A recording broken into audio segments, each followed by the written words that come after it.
Ce soir, tu ne vas pas dessiner un labyrinthe au hasard. Tu choisis le bon type de donjon pour l'objectif de ta séance. Et je te donne 6 formats jouables tout de suite. Le but de la séance ajuste le type de donjon. Commence par décider du résultat que tu veux à la fin de la soirée. Si tu veux une infiltration rapide avec une décision nette, choisis un point crawl ou un donjon social. Si tu veux mettre la pression du temps, prends une mission chronométrée. Si tu veux une tension de ressources, une ruine piégée impose ses choix. Pour un siège vivant, la forteresse avec patrouille respire. Pour un arc plus long, un mini méga donjon te donne des paliers clairs. Annonce ton objectif en une phrase à la table. Tu alignes les attentes et tu gagnes du rythme. Tu peux l'introduire de cette manière. Ce soir, on veut s'infiltrer, récupérer un nom, ressortir sans combat majeur. Ainsi, tu poses l'ambiance et tu montres à tes joueurs que ça ne durera que 2 heures. Les 6 formats qui marchent à table. Chaque format a une boucle claire et une manière de monter la pression. Tu annonces la couleur et tu tiens la boucle. C'est elle qui donne le rythme, pas la carte. Je te propose 6 micro-scènes immédiatement jouables pour équilibrer tes parties. La mission chronométrée, dite mèche courte. Une poudrière sous la douane va exploser quand le sablier sera vide. Tu poses 3 paliers de temps et tu vas faire voir chaque grain.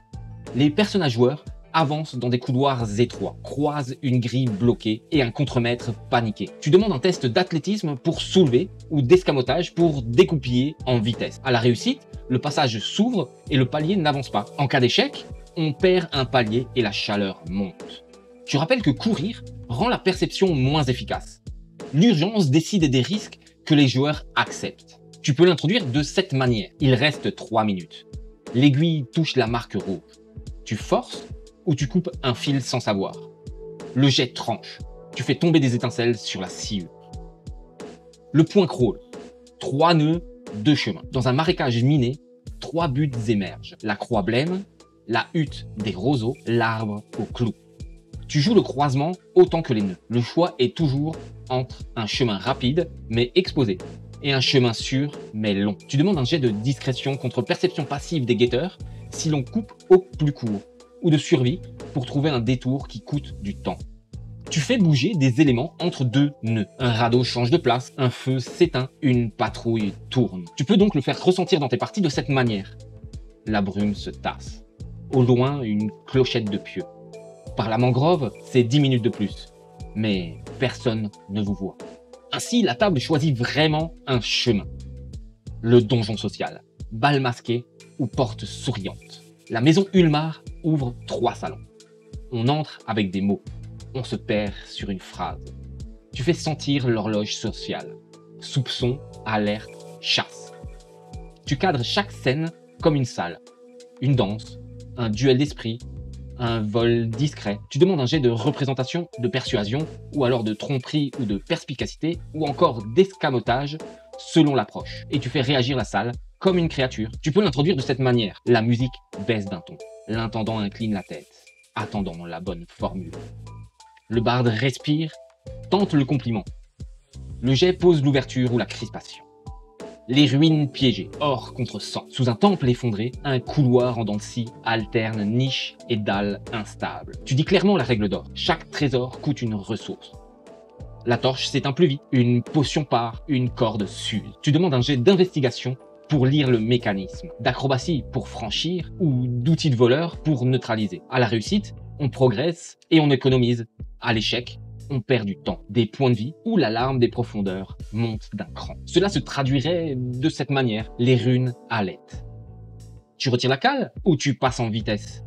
Le choix engage les réserves du groupe.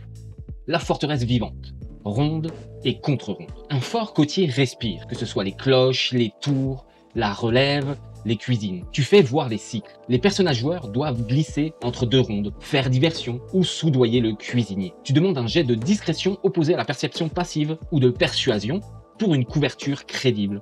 Ou alors d'investigation pour lire l'emploi du temps. À l'erreur, on déclenche une recherche, on ferme une poterne, on renforce un poste. L'horloge ici, c'est la routine. Plus on traîne, plus on croise de monde. Tu peux le traduire dans tes parties de cette manière. La cloche de tierce sonne.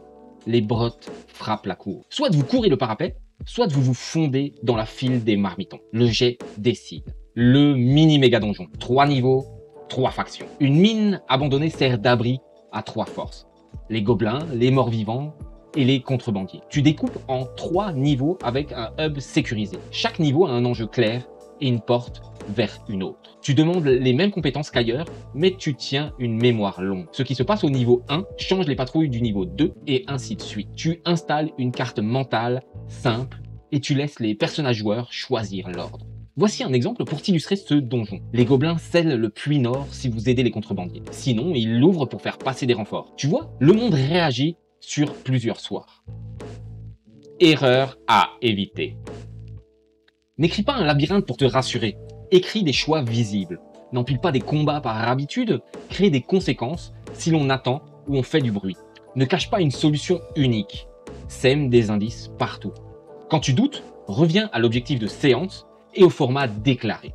Par exemple, tu peux remplacer un puzzle étanche par 2 indices lâchés à des moments différents. Ainsi, la table déduit et agit. Démo égalisée. 6 scènes en enchaînement. Tu annonces aux joueurs que la soirée sera une anthologie de mini-donjons. Tu joues chaque micro-scène en 2 minutes, exactement comme je viens de le décrire, avec un jet décisif et une conséquence visible. Tu passes de la poudrière à la mangrove, du bal à la ruine, du fort à la mine, pour montrer que la boucle change, mais que la clarté reste la même. Objectif, décision, test, conséquence, mémoire. Tu peux le faire jouer de cette manière. On coupe au plus court dans le marécage, un jet de discrétion. Avec une réussite, vous surprenez le guetteur. En cas d'échec, une cloche teinte et la patrouille se rapproche. On passe à la suivante. Tu montres la variété sans perdre le fil. Choisir son type de donjon ce soir. Tu conclus en demandant à la table. Pression du temps, exploration rapide, intrigue sociale, économie de ressources, infiltration de fort ou mini-campagne. Tu annonces le format en une phrase et tu y restes fidèle pendant 2 heures. Ce simple cadrage te fait gagner du temps, de jeu et de l'énergie. Tu peux l'annoncer de cette manière à ta table. Ce soir, point crawl urbain en 3 nœuds pour retrouver un témoin. Vous avez le choix de votre trajet, mais la garde tourne. Tout le monde sait à quoi s'attendre.